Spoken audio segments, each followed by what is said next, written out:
The Pacific theater of World War II was a landscape of unparalleled ferocity, a conflict waged across vast oceans and remote islands, defined by unimaginable hardship and stark cultural clashes. For millions, it was a crucible that melted away the familiar and forged new, often brutal, realities. Beneath the grand strategies and sweeping battles lay countless individual stories, tales of survival, sacrifice, and the profound human struggle against an all-consuming war. Among the most vulnerable were civilians and non-combatants, caught in the crossfire, their lives irrevocably altered by forces beyond their control.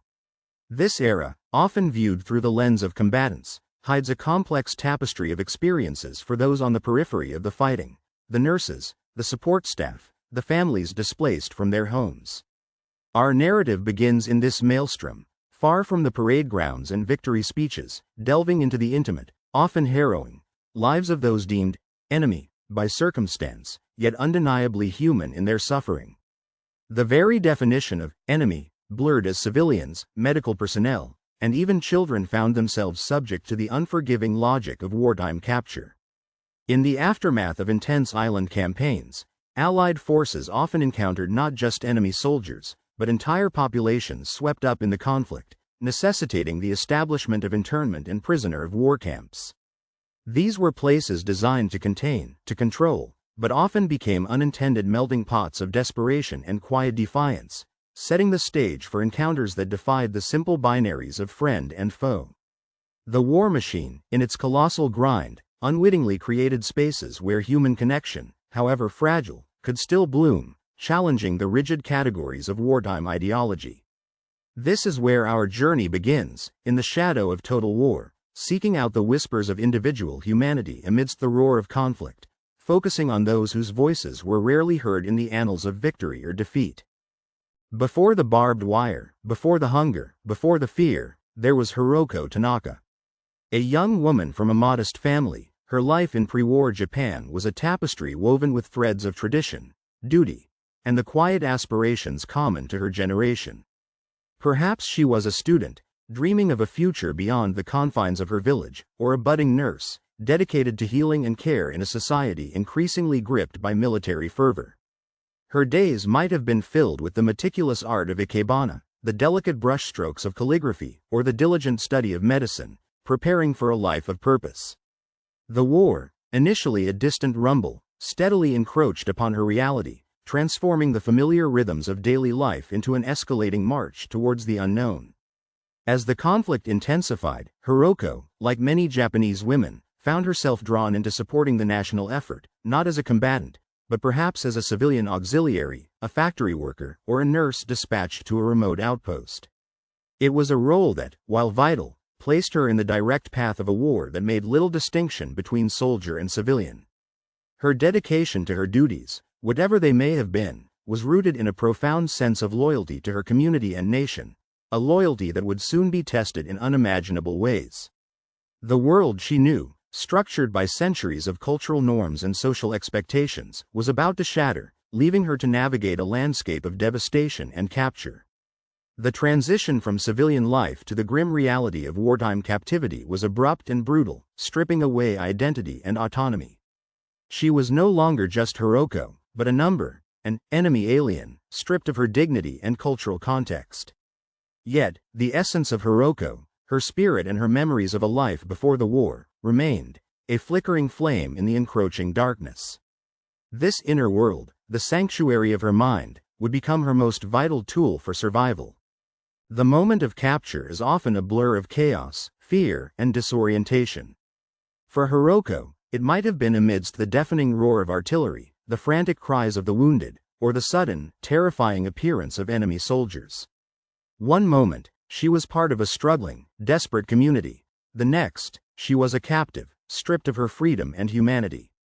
The Japanese military doctrine, emphasizing absolute resistance and discouraging surrender, meant that those who fell into enemy hands, especially women, faced not only the indignity of capture but also the profound shame within their own cultural framework.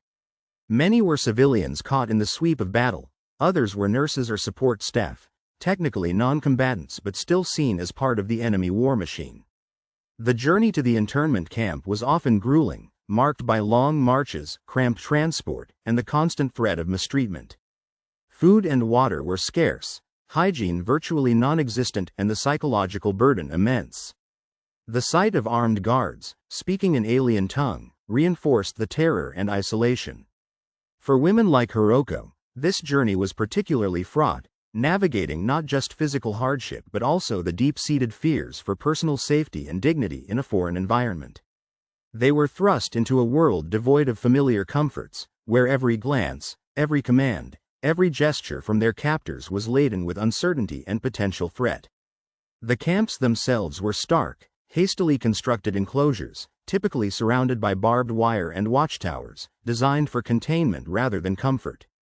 The transition from the chaos of battle to the controlled monotony of the camp was a jarring shift, a new kind of hell.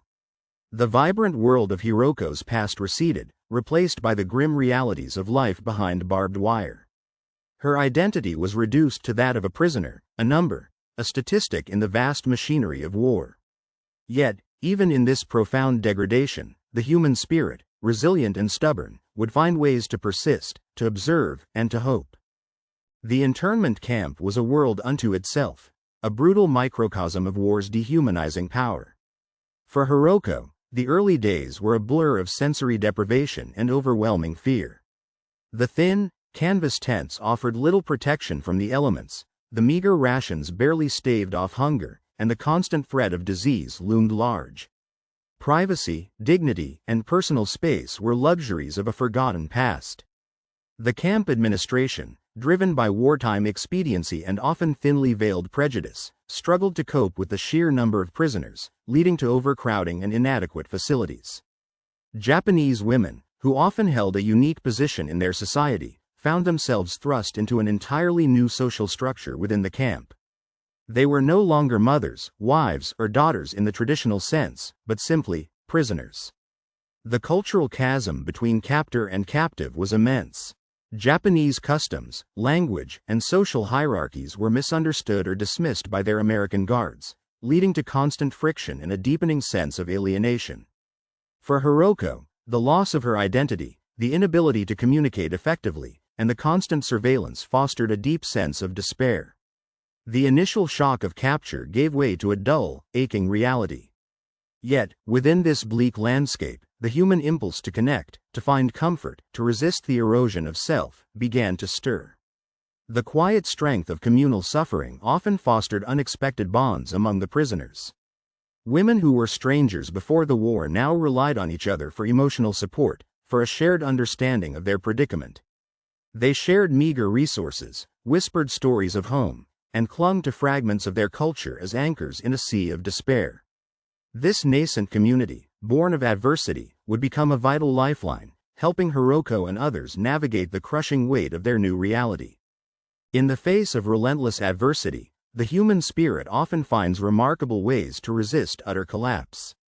For Hiroko and the other Japanese women in the camp, this resistance was not overt rebellion, but a quiet, tenacious effort to maintain their dignity and cultural identity. They found solace in small, everyday acts, meticulously cleaning their cramped quarters, sharing stories and songs from home, or secretly practicing traditional crafts with scavenged materials. These weren't just pastimes, they were affirmations of their personhood, acts of mental and emotional survival. The communal bonds strengthened under pressure. Women who might never have met outside the war now formed a tightly knit support system, sharing grief, small triumphs, and the heavy burden of uncertainty. They became each other's family, offering comfort and understanding in a world that offered little else. For Hiroko, observing the resilience of her fellow prisoners, and finding her own small ways to contribute, became a vital source of strength. Perhaps she found a way to care for the sick, drawing on her pre-war aspirations, or became a quiet leader, offering words of encouragement. The psychological toll of captivity was immense. The constant stress, the lack of control, the separation from loved ones, all contributed to a pervasive sense of hopelessness.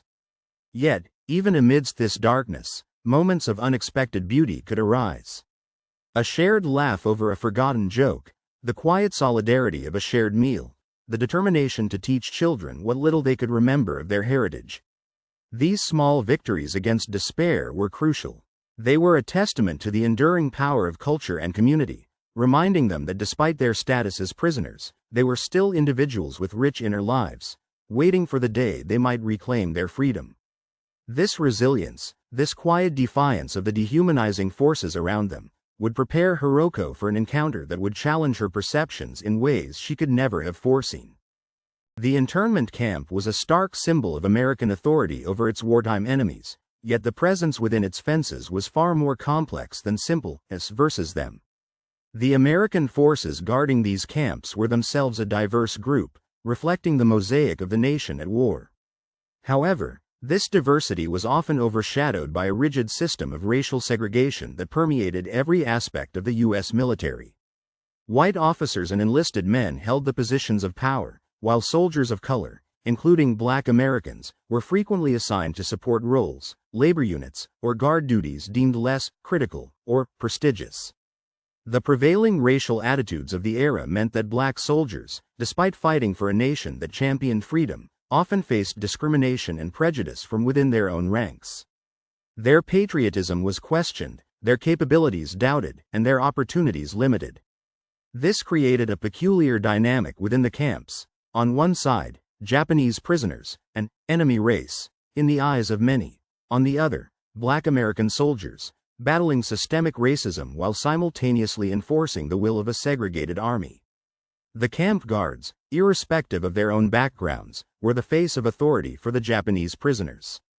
Their actions, their demeanor, their very presence shaped the prisoners' daily existence.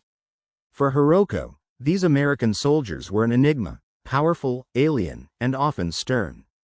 She observed them from a distance, trying to decipher their intentions, to understand the system that held her captive. She noted the differences among them, some harsh, others merely indifferent, a few perhaps displaying a flicker of something she couldn't yet define. Little did she know that within this seemingly monolithic force, there were individuals carrying their own burdens of prejudice and longing for dignity, preparing the ground for an unexpected human connection that would challenge the boundaries imposed by war and race. On the other side of the barbed wire stood Private James Washington, a young Black American soldier from the segregated South. His journey to the Pacific was a testament to both his patriotism and the harsh realities of racial injustice in wartime America.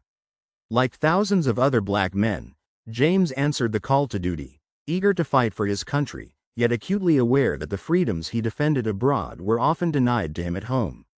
He had enlisted with hopes of proving his worth, but found himself relegated to a segregated unit, often tasked with labor-intensive duties or guard assignments, far from the front lines where glory and recognition were earned.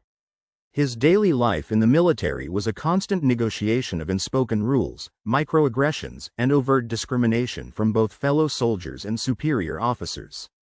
He carried the weight of his ancestors' struggles, the burden of proving himself in a society that too often saw him as less than equal. This deep-seated experience of prejudice shaped his worldview, fostering a unique empathy for the marginalized, even those designated as enemy. When assigned to guard duty at the Japanese internment camp, James brought with him not just his rifle and uniform, but a lifetime of navigating racial divides. He saw the Japanese prisoners not simply as the enemy, but as people stripped of their rights and dignity, much like his own community back home. There was a shared language of marginalization, a subtle understanding born from their respective positions as outsiders in the dominant white power structure. This nuanced perspective set him apart from many of his white counterparts, who often viewed the Japanese with unadulterated hatred, fueled by propaganda and the brutality of the Pacific War. James, hardened by his own battles against prejudice, possessed a quiet capacity for observation and a profound sense of justice that would eventually lead him to question the easy divisions of war. His presence in the camp, seemingly just another guard, was in fact a crucial element in a narrative far more intricate than any official wartime report could capture. James Washington's uniform was a paradox. It signified his service to the United States, yet it couldn't shield him from the racial prejudices that permeated the very institution he served. Black soldiers during World War II were fighting a WWII campaign, victory abroad against fascism, and victory at home against racial discrimination. This reality placed an immense burden on men like James. They were expected to demonstrate absolute loyalty and courage on the battlefield, or in their assigned duties, even as they endured segregation in barracks, mess halls, and recreational facilities. White officers sometimes viewed them with suspicion or contempt, denying them promotions or assigning them to the most dangerous or undesirable tasks. For James, serving in the Pacific, far from home, amplified this sense of isolation. He was surrounded by men who, despite being fellow Americans, often treated him as an inferior. This internal conflict, the constant struggle against both an external enemy and an internal injustice, forged a particular kind of character: resilient, observant, and often quietly empathetic. He understood what it meant to be judged by the color of one's skin, to be stereotyped, to be denied full personhood. When he looked at the Japanese prisoners, especially the women and children, he saw individuals stripped of their agency, much as he felt stripped of his own in the broader American society. He may not have condoned the actions of the Japanese Empire, but he could recognize the human suffering beneath the label of enemy. This nuanced perspective was a rarity in the charged atmosphere of wartime, where propaganda often painted the enemy as inhuman monsters. James's unique experience, his position at the intersection of racial oppression and military duty, gave him an acute sensitivity, a silent understanding that would become crucial in the extraordinary encounters soon to unfold within the camp's confines. His double burden, though heavy, also gifted him a lens through which to view the world, and the prisoners, with a rare and profound depth of humanity. James Washington's days in the internment camp were a repetitive cycle of patrols, guard duty, and the monotony of military routine. His role was to maintain order, enforce regulations, and ensure the prisoners remained within the barbed wire fences. Yet, for James, these duties were never purely mechanical. He was an observer, his eyes keenly attuned to the subtle dynamics of power and vulnerability. He walked the perimeter, his gaze sweeping over the rows of tents, the communal areas, and the faces of the Japanese prisoners. He saw their gauntness, their quiet resignation, the small acts of resilience they performed daily. He noticed the women, often huddled together, their conversations hushed, their expressions a mix of fear, sadness, and an unyielding spirit. While other guards might see only the enemy, James saw individuals. He recognized the universal signs of loss and longing in their eyes, mirroring some of the feelings he harbored about his own distant home and the injustices he faced. The language barrier was immense, creating an almost impenetrable wall between captor and captive. Orders were barked, often through interpreters, stripped of nuance and human connection. But James believed in the language of observation, the unspoken communication of shared glances and quiet gestures. He saw Hiroko among the women, her demeanor often quiet, yet possessing a strength that resonated with him. He didn't know her story, her name, or her thoughts, but he sensed a quiet dignity that refused to be extinguished by the camp's harsh realities. These silent observations were critical. They chipped away at the layers of propaganda and prejudice, revealing the common thread of humanity that bound them all. For James, the Japanese prisoners were not a faceless horde, but a collection of individuals, each with a past, a present struggle, and an uncertain future. These quiet moments of observation were slowly, subtly, preparing him for an unforeseen bridge-building interaction, an act that would defy the rigid definitions of wartime and connect two vastly different worlds. The moment that would indelibly alter Hiroko and James's lives was not born of dramatic confrontation, but of a quiet, mundane necessity within the camp's daily routine. Perhaps it was during a water distribution, a sparse mealtime, or a rare medical inspection. In a world designed to keep them separate, a momentary lapse, a shift in circumstance, brought them into proximity.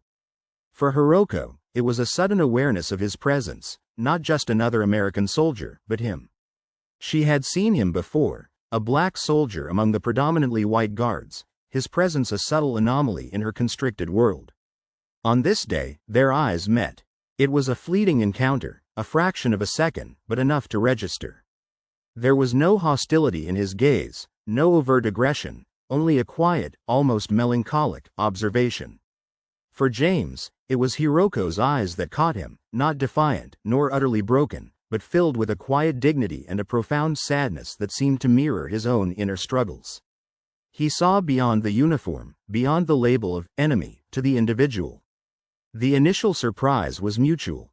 A Japanese woman, accustomed to a strict social hierarchy and the specific features of her own people, observing a black American soldier, whose visage carried the markers of an entirely different, complex history. And a black American soldier, accustomed to the dehumanizing narratives of war, encountering a Japanese woman whose silent strength transcended the propaganda. In that brief, charged moment, the barbed wire seemed to thin, the roar of war faded, and two human beings, from vastly different worlds, saw a flicker of shared humanity in each other's eyes. It was an unspoken question, a silent acknowledgement, a tiny crack in the impenetrable wall of war and prejudice, hinting at the possibility of connection in a place where such a thing seemed utterly impossible. The initial eye contact was a seed, but it was a small act of kindness that truly began to break the ice between Hiroko and James. In the harsh, dehumanizing environment of the camp, even the smallest gesture of compassion stood out like a beacon. Perhaps it was a particularly sweltering day, and James, noticing Hiroko struggling with a heavy water bucket or suffering from a minor ailment, offered a small, unsolicited help. Maybe he discreetly offered an extra piece of fruit during ration distribution, or quietly intervened when a more aggressive guard was being unnecessarily harsh. It could have been as simple as retrieving a dropped item with a gentle hand, or offering a sympathetic glance when she stumbled. These were not grand heroic deeds, but rather quiet acts of recognition, moments where James saw Hiroko not as the enemy, but as a fellow human being in distress. For Hiroko, such gestures were revolutionary. They challenged every preconceived notion she held about her captors, especially about the American soldiers. The official narrative was one of enmity and cold control. James's actions introduced a jarring note of unexpected empathy. She was accustomed to indifference or suspicion, not to a quiet acknowledgement of her struggle. The language barrier remained, making direct communication difficult, but the language of action, of human kindness, transcended words. A slight nod, a soft gaze, a momentary pause in his stern demeanor. These were the subtle signals that conveyed a different message. This small act, however seemingly insignificant, opened a tiny crack in the fortress of fear and prejudice that surrounded them. It was a bridge of a single plank, fragile yet profoundly significant, upon which the possibility of further, deeper human connection could begin to be built. It was a reminder that even in the most brutal of conflicts, individual acts of compassion could chip away at the walls of hatred, revealing the enduring capacity for empathy that resided within the human heart. Following James's small act of kindness, a quiet transformation began to unfold within Hiroko. Her initial fear of him, rooted in the universal fear of one's captors and the specific wartime dehumanization, began to give way to a cautious curiosity. She started to observe him more closely, discreetly watching him during his patrols, noting his interactions with other soldiers and his general demeanor. She noticed he wasn't like all the other guards. There was a quiet intensity about him, a certain reserved quality that set him apart. His appearance, so different from any Japanese man she knew, sparked an internal fascination. What was his story? What were his thoughts? The cultural gap was immense, but the shared experience of confinement, however different their roles, created an unspoken resonance. For James, Hiroko's quiet strength and her dignified suffering had already captured his attention. Now, her subtle acknowledgement of his gestures, the flicker of gratitude in her eyes, deepened his intrigue. He too found himself observing her, noting her resilience, her movements within the camp, the way she interacted with her fellow prisoners. He saw past the enemy label to a human being enduring immense hardship with remarkable fortitude. This mutual observation was a delicate dance between curiosity and caution. Both knew the unspoken rules of the camp. Captors and captives did not fraternize. Any perceived familiarity could lead to severe repercussions for James, and potentially worse for Hiroko. Yet, the magnetic pull of shared humanity, the desire to understand across the chasm of war, proved too strong to ignore. Their interactions remained fleeting, often limited to glances or brief, nonverbal exchanges, but each one chipped away at the walls of isolation. A silent question hung in the air. Could understanding, perhaps even empathy, truly bridge the vast divides of race, nation, and war? This quiet fascination was the fragile beginning of an extraordinary and dangerous connection. As days turned into weeks, the cautious curiosity between Hiroko and James gradually deepened into a profound, unspoken understanding. Their interactions, though still brief and often clandestine, became more frequent. Perhaps it was a chance encounter during a camp detail, or a moment when James was assigned to a specific area where Hiroko often worked. The conversations were rudimentary, a mix of broken English from James, perhaps a few Japanese words he'd picked up, and a shared reliance on gestures and expressions. But the words weren't the point. It was the presence, the acknowledgement, the silent communication that transcended language barriers. They began to see each other not as symbols of opposing nations, but as individuals grappling with their own forms of oppression. James, with his experience of racial prejudice, recognized the dehumanization Hiroko faced as a prisoner. Hiroko, observing James's quiet dignity and sensing his own inner struggles, began to perceive the complexities of American society beyond the simple enemy propaganda. They found common ground in the universal experience of suffering, of longing for home, of the desire for dignity. They might have shared fleeting stories through an interpreter, or perhaps James showed her a small drawing, or pointed to a photograph of his family, offering a glimpse into his world. These were moments of profound human connection, acts of quiet defiance against the prevailing narrative of hatred. In these interactions, the rigid categories of captor and captive, black and Japanese, began to dissolve, replaced by a recognition of shared humanity. It was a dangerous, yet deeply humanizing process. The camp, designed to enforce separation, unwittingly became a crucible where two souls, burdened by the prejudices of their respective worlds, found solace and recognition in each other, forging an unlikely bridge over the chasm of war and race. This connection, fragile as it was, became a testament to the enduring power of empathy, even in the darkest of times. The bond forming between Hiroko and James, however nascent and unspoken, was fraught with immense risk. In the tightly controlled environment of a wartime internment camp, any fraternization between a guard and a prisoner was strictly forbidden and could lead to severe consequences. For James, being caught showing undue kindness or familiarity to a Japanese prisoner, especially a woman, could mean a court-martial, demotion, or even imprisonment. He risked not only his military career but also further alienation within an already prejudiced system. His loyalty to his own race and country could be questioned, feeding into the racist stereotypes that black soldiers were less disciplined or trustworthy. For Hiroko, the risks were equally grave, if not more so. Any perceived favoritism or illicit communication with an American guard could lead to punishment from the camp authorities, or worse, condemnation and ostracism from her fellow Japanese prisoners, who might view her actions as collaboration with the enemy. In a culture that valued group solidarity and absolute defiance against the foreign occupier, such a connection could be seen as a betrayal, eroding the fragile bonds of community she had come to rely on for survival. Their moments together were therefore cloaked in secrecy, conducted with extreme caution, often with stolen glances and whispered exchanges when no one else was looking. They became adept at reading subtle cues, at knowing when to approach and when to retreat. The tension of their interactions was palpable, woven into the fabric of every shared glance or hurried word. Yet, despite the pervasive danger, the connection continued to grow.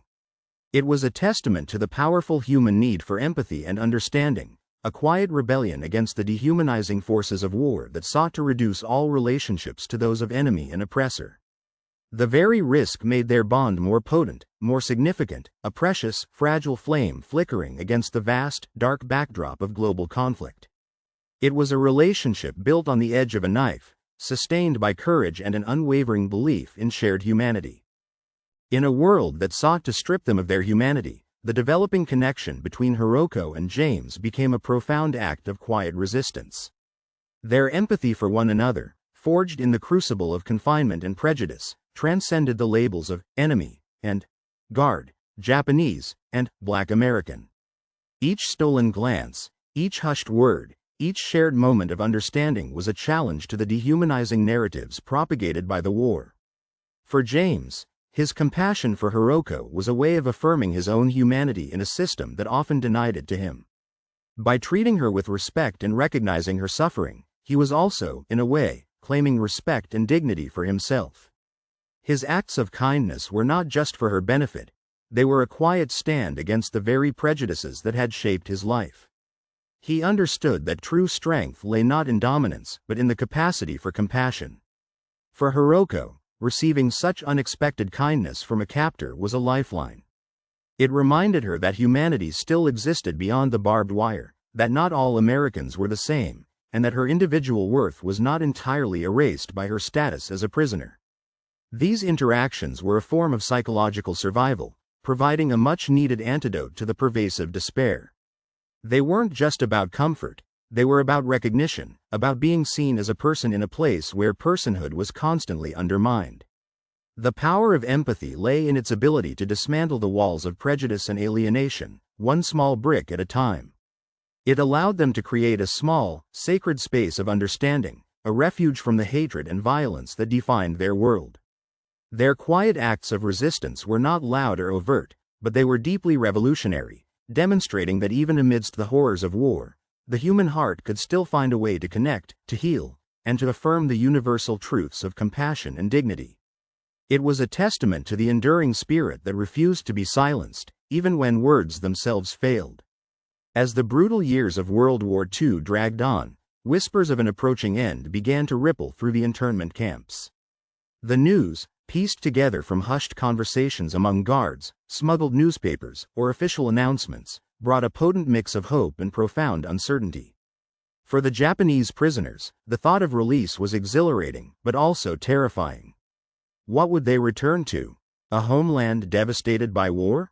Families lost or irrevocably altered? The life they knew before capture was gone forever, and the future was a frightening void. For Hiroko, the impending end of the war brought a new layer of complexity to her connection with James. The very circumstances that had allowed their unlikely bond to form, the confines of the camp, were about to dissolve. Their shared glances, their quiet exchanges, their acts of mutual recognition, all hung in the balance. What would become of their unspoken understanding once the barbed wire was removed? For James, the end of the war meant the possibility of returning home, but also a return to a segregated America, where his military service might not translate into equal rights. His experiences in the Pacific, particularly his unique relationship with Hiroko, had profoundly changed his perspective, deepening his understanding of injustice and human resilience. He knew he would carry these lessons, and the memory of Hiroko, with him. The camp itself, once a symbol of endless confinement, began to stir with an unfamiliar energy. Guards softened their demeanor, administrative tasks shifted, and a palpable sense of anticipation, laced with anxiety, permeated the air. The impending liberation was a double-edged sword, freedom from captivity, but also the dissolution of the fragile, unexpected connections forged in adversity. Both Hiroko and James understood, without needing words, that their time together was drawing to a close, and the prospect of their inevitable separation cast a poignant shadow over their last remaining interactions. The moment of departure arrived swiftly, ushered in by the official pronouncements of war's end and the dismantling of the camp's strictures. For Hiroko and James, it was a farewell steeped in unspoken promises and profound, quiet sorrow. There were no grand declarations, no tearful embraces allowed by the circumstances or their cultural boundaries. Their goodbye was characterized by the same subtlety and discretion that had defined their entire connection. Perhaps it was a final, lingering glance as Hiroko was marshaled into a transport, her face a mask of dignified composure, yet her eyes betraying a deep, inexpressible emotion. James, standing among his fellow guards, might have met her gaze, a silent acknowledgement passing between them, a shared understanding of the extraordinary bond forged against all odds. He could offer no words of comfort, no promise of future reunion. He could only offer the quiet weight of his presence, the testament of his respect. Hiroko would carry the memory of his kindness, a beacon of light in the darkness of her captivity, an unexpected testament to humanity in a world consumed by hatred. James would carry the image of her resilience, her quiet strength, and the profound lessons learned about empathy and the universal nature of suffering, even across enemy lines. Their parting was a poignant reminder of the war's ability to both sever connections and create them in the most unlikely places. It was a testament to the power of individual humanity to transcend the rigid definitions of conflict, leaving an indelible mark on two souls who might otherwise have remained strangers. The barbed wire, once a barrier of oppression, now symbolized the fragile thread that had connected them, a thread that, even in its unraveling, left behind an unbreakable bond of memory and understanding. Their farewell was not an end, but a quiet, powerful echo that would resonate through the rest of their lives, shaping their perspectives long after the guns fell silent and the camps emptied. The war ended, but the battle for equality continued for Private James Washington. Returning to America, he found a nation celebrating victory yet still deeply entrenched in racial segregation. The uniform that had commanded respect in the Pacific often earned him suspicion or disdain on the streets of his own country. He had fought bravely for freedom, yet he still couldn't sit at a lunch counter alongside white soldiers, or expect equal opportunities for housing or employment. The WWII campaign, a victory against fascism abroad and racism at home, remained largely unfinished. James carried with him not just the physical scars of war, but also the profound emotional and psychological impact of his experiences. His memories of the internment camp, and particularly his connection with Hiroko, stood in stark contrast to the racial hatred he encountered back home. He had seen an enemy combatant with dignity and shared humanity, an experience that challenged the very foundations of the prejudice he now faced. The quiet resilience he witnessed in Hiroko and the other Japanese prisoners resonated deeply with his own struggles against systemic injustice. It reinforced his conviction that humanity transcended race and nationality, a truth he had learned firsthand behind barbed wire fences. This unique perspective often left him feeling isolated in post-war America, where the dominant narrative was one of clear-cut victors and vanquished. He had seen the gray areas, the complexities, the shared suffering. His time in the Pacific, and the unspoken bond with Hiroko, shaped his worldview, deepening his empathy and resolve. He returned a changed man, more aware of the insidious nature of prejudice and more committed to the fight for equality, carrying the quiet lessons of the camp with him, a testament to the transformative power of an unlikely human connection against the backdrop of war. For Hiroko, the end of the war meant not a triumphant return, but a harrowing journey back to a nation utterly devastated. Japan, shattered by atomic bombs and relentless firebombing, was a landscape of ruins, scarcity, and profound grief. Her release from the internment camp was merely the first step in a long, arduous process of rebuilding her life amidst physical destruction and societal trauma. She returned to a homeland grappling with defeat, struggling to reconcile its past with a terrifyingly uncertain future. The experience of captivity, the loss of family and friends, and the sheer scale of national catastrophe weighed heavily upon her. Yet, within her, she carried the quiet strength forged in the camp, and the indelible memory of an unexpected kindness.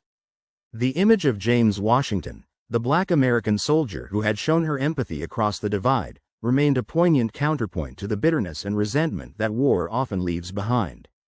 His actions, small though they were, had reminded her of a shared humanity that transcended the brutality of conflict. They offered a glimmer of hope that not all enemies were devoid of compassion, that even in the darkest hours, individual goodness could pierce through the ideological fog of war.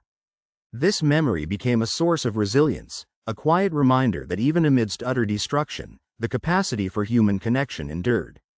Hiroko, like countless others, dedicated herself to rebuilding, to finding purpose in a broken world. Her experiences as a POW, and her unique encounter with James, shaped her perspective on forgiveness, reconciliation, and the complexities of human nature. She understood the deep scars left by war, but also recognized the profound potential for healing and understanding, lessons she would carry as she navigated the challenges of a new, post-war Japan. The story of Hiroko Tanaka and James Washington is not merely a tale of two individuals. It is a powerful testament to the enduring human spirit in the face of unimaginable adversity. Their unlikely connection, forged in the confines of a prisoner of war camp, across chasms of race, nationality, and wartime enmity, serves as a poignant reminder that empathy can bloom even in the most barren landscapes of conflict. Their lives, forever altered by the war, continued on separate paths, yet the echoes of their encounter resonated deeply within them. James carried the lesson of universal suffering and dignity back to a segregated America, fueling his understanding of justice and inequality. Hiroko carried the memory of an unexpected kindness back to a devastated Japan, fostering a perspective on reconciliation and the shared vulnerability of humanity. Their story, though perhaps never officially recorded, is emblematic of countless untold narratives from World War II, stories of quiet heroism, unexpected connections, and the triumph of individual humanity over collective hatred. It challenges us to look beyond the rigid categories and easy labels that war often imposes, to seek out the nuanced complexities of human experience. It reminds us that every person, regardless of their origin or circumstances, carries a unique story, and that within each interaction lies the potential for profound understanding and connection. In a world still grappling with conflict and prejudice, the tale of a Japanese woman POW and a Black American soldier stands as a timeless beacon. It is a call to recognize the common threads that bind us, to challenge our own biases, and to remember that even when the world demands division, the human heart often finds a way to bridge the widest of divides, leaving behind a lasting legacy of hope, compassion, and the enduring power of shared humanity. Their memory reminds us that the greatest victories are often not won on battlefields, but in the quiet, courageous acts of individuals who dared to see beyond the enemy, to the human being within.